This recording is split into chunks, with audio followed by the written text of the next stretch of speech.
फक्त 3 स्टेप करा आणि आपल्या शरीरातले जॉईंट्स मजबूत करायचं काम करा. तर कुठल्या आहेत ते 3 स्टेप पाहूयात. तुमच्यानं जेवढं जमतं तेवढं तुम्ही करा. 5 वेळेस करावं असं काही नाही, पण तुम्ही 7 ते असं 4 जरी स्टेप जरी केला 7-7 स्टेप तरी तुमचे बोटं दुखणे किंवा सांधी दुखणे हे कमी होईल. ही पहिली स्टेप. दुसरी स्टेप मित्रांनो, तुम्ही गुडघे घ्या.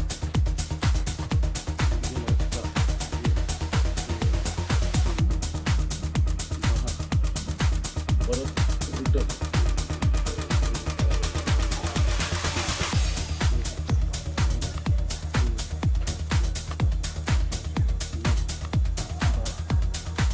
हे 2 झाल्या.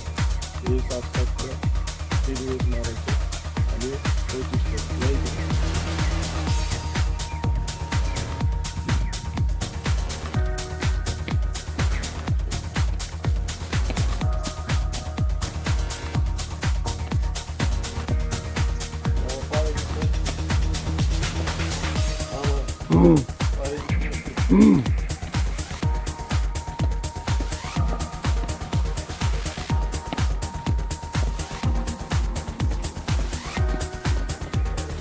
तर अशा प्रकारे मित्रांनो, तुम्ही ह्या 3 स्टेप जरी रोज केला तरी 40च्या नंतर आपल्या पायामध्ये मुंग्या येणे किंवा आपले हाडं कटकट करणे हा त्रास आपला कमी होऊ शकतो.